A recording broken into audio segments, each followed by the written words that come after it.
Hello, this is the Harboring Light. I'm Mary. I give a conservative perspective about the world around me. So feedback is immensely important. Feel free to reach out, and the platforms to do so will be provided for you. But I will stress that email is the best way to go. So I also have a Shopify link. If you're interested in customized t-shirts, tumblers, and also you have suggestions, feel free to email me, or you have a customized order that you would like for me to fulfill, feel free to email me. All right, and some of the audio platforms that I'm on, I'm a speaker, Spotify, Pandora, iHeartRadio, Amazon Music, just to name a few. So it's Friday, so I'm focusing in on all of you. And in this aspect, I'm continuing it out, is language. So this week I'm going to focus on Argentina, the Argentine language. Here we go.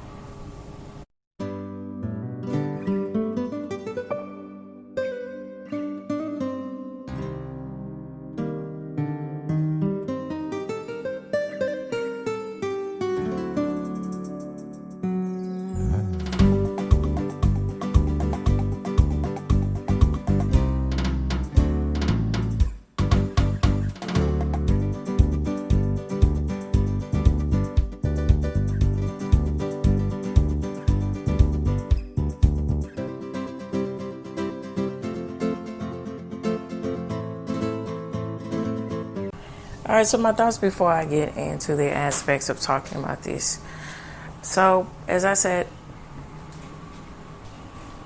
when I started out, and then some, as I said on last week, it's quite interesting in the aspects of how the cultures influence languages. And so it's really prevalent with the aspects of when you see how things develop and change in the flow and the manner of which people speak. So it makes me think about this one example, personally. So back when I was in Houston, working in Houston, which I understood, I had a coworker. We would talk about the sort of aspects of this, saying that, hey, do you know, where, excuse me just a minute, I'm closing the door, giving along the lines of the aspects of different customers asking, do you understand the aspects of this? Do you know how to speak, Spanish, really? But see, that's the exquisite beauty within it, and that is how that relates also to the aspects of English. It's really different, when you go to English, when versus American English versus English from the UK, England.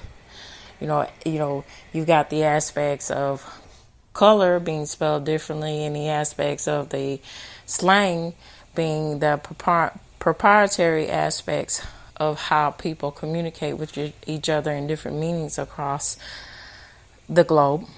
And then, when you get into Ireland and there's a lot of nations that speak English, but now I'm focusing in on the main point of, American, with the influences, how that translates out.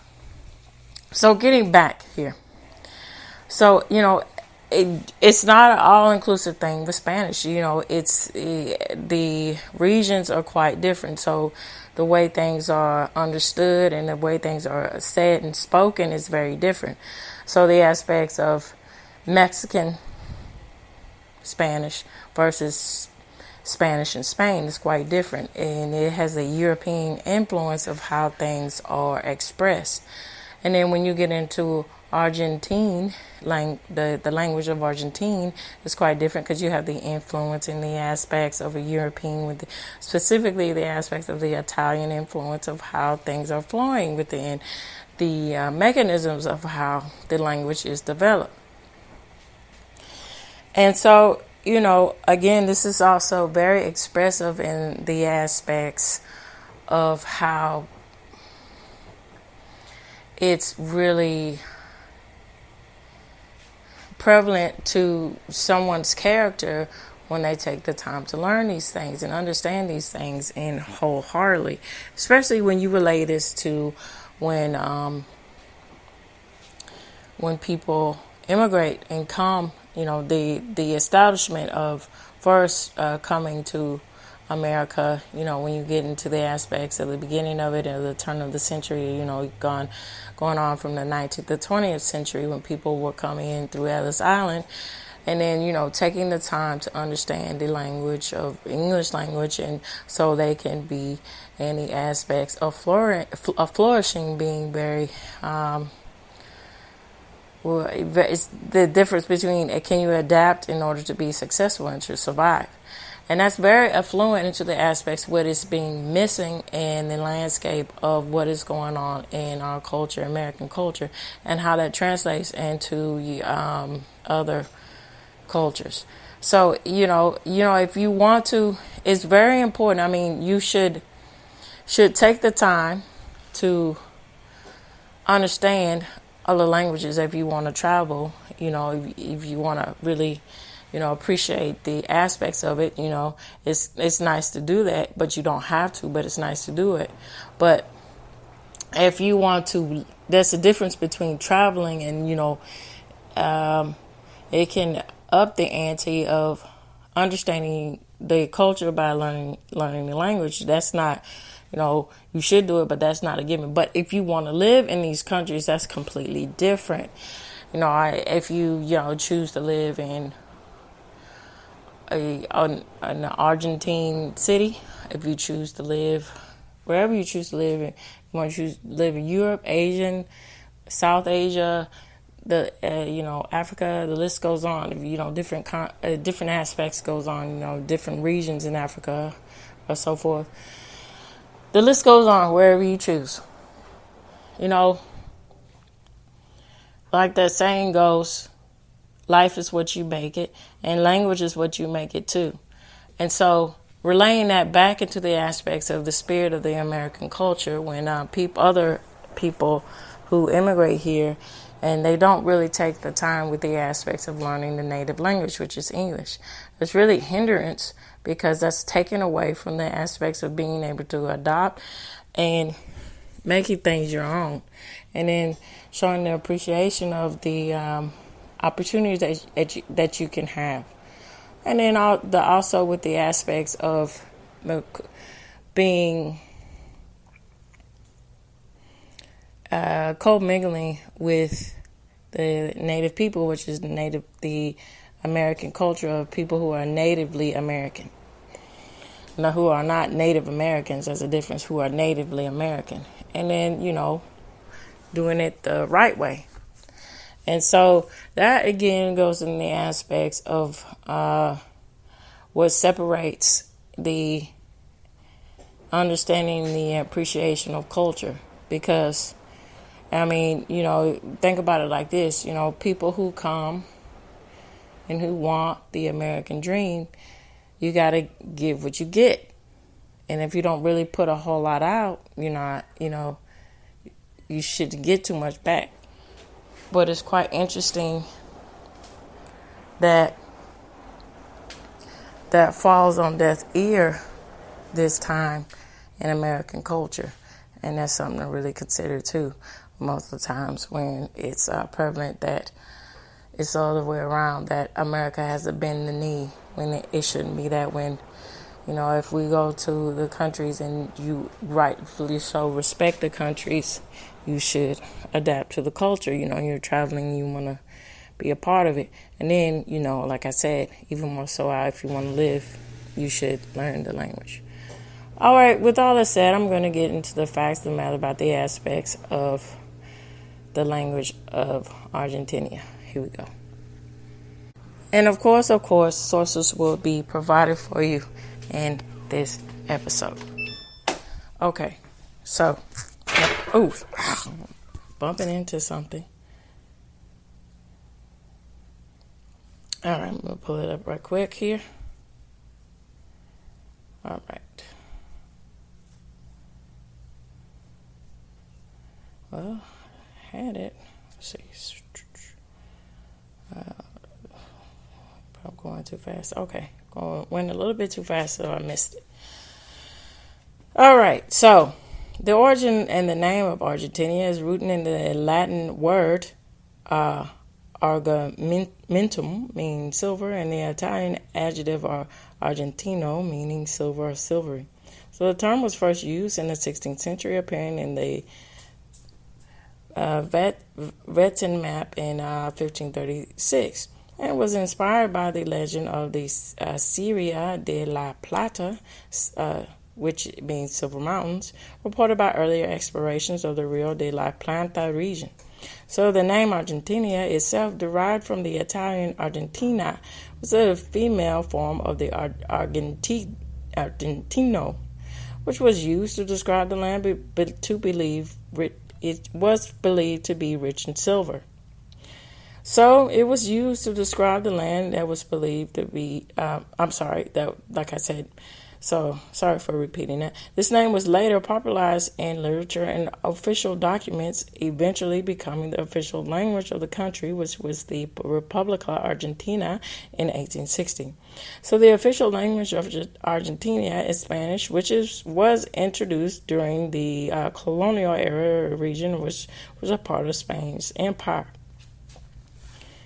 So, the Spanish spoken in Argentina, known as Rio Plantatiza Spanish, it was developed with distinct features such as the use of vos instead of tu for the informal second person or singular, and the unique pronunciation where e is often pronounced as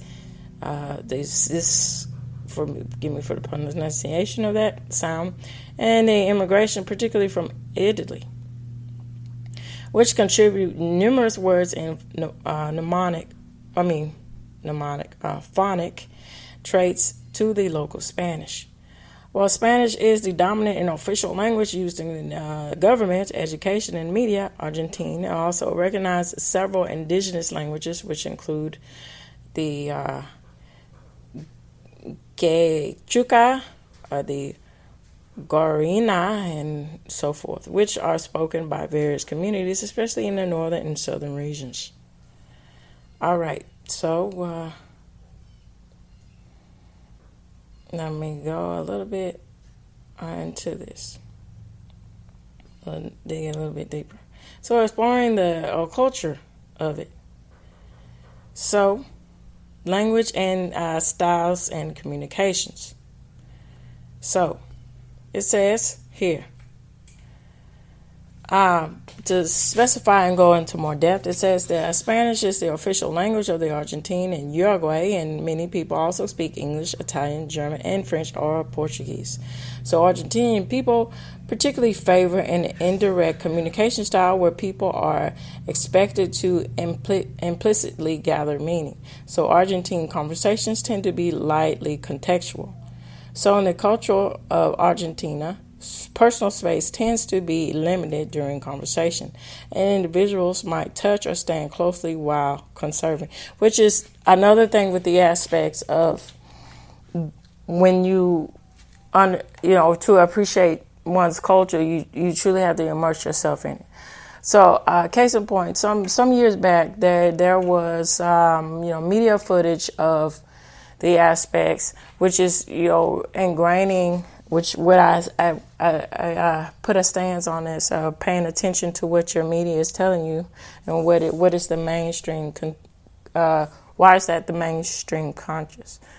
So it's very prevalent and pushed with the aspects of either Americans, going, which is unfortunate because particularly in all of these cases, from my point of view, it just so happened to be people who are ignorant and naive, who don't have really any respect. They have this narcissistic belief that the way that I live my life is fine, and whatever everyone else should just revolve around me, which is the explanation why a lot of things have gone to this polarization and this where you can't have a meaningful discourse with people nowadays here.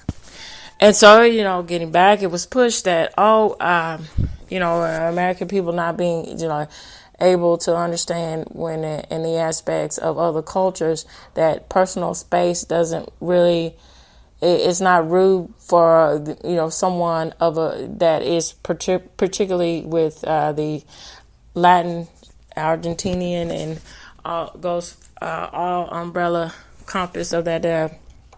Depends on the influences and where the regions and everything, that personal space is really not a thing. It's no, in fact, rude for someone to say to back away or not to be opposed of someone talking to them so closely. And so again, with the aspects of with the imagery versus the reality of the situation, when you get into the heart of the matter of travel, of this. So from my point of view, traveling is a really good way to humble yourself and look within yourself in the aspects of understanding that there's more to everything than what's going on in your own consensus. And then when you translate that out and you go into your own, you go back home to your, if that's, in this case, it would be for me, America, or, what have you. I think, travel enriches you a little bit more and more and more if you choose to view it that way, if you choose to, go about it in the right means. And that means and within that, to humble yourself and to understand that cultures are quite different than, what you're used to. Now I'm saying, which is the aspects of, goes with the taking good faith of the, cultural and the cultural mainstream aspects of what is, normal, not the abnormal, or not the, cuffs of things that are strange, with the aspects of, for example, when you get into things that are off the fringe, or you get to the subculture, which when you talk about subculture, that it's not always bad, but sometimes, you get into the aspects of things that aren't pleasant. And of course, you shouldn't engage in things like that and be opposed of it. Oh, yeah. But, it's just one of those things that, if you want to enrich yourself, you should understand these things and, take the following. If you're not, comfortable with doing that, just take the following. Just be smart, And it says Argentines are emotive communicators. They tend to ask many personal questions, and it can be considered impolite if one does not ask questions. It is also common for Argentines to show their passions or enthusiasm for a topic by interrupting others mid-conversations. So interruptions are viewed as a demonstration of one's interest, similar to asking many personal questions. All right. So I would immensely like to know what you think about this topic. Feel free to reach out. So this reaches the end. Tune in, turn up, and absolutely take care. Bye-bye for now.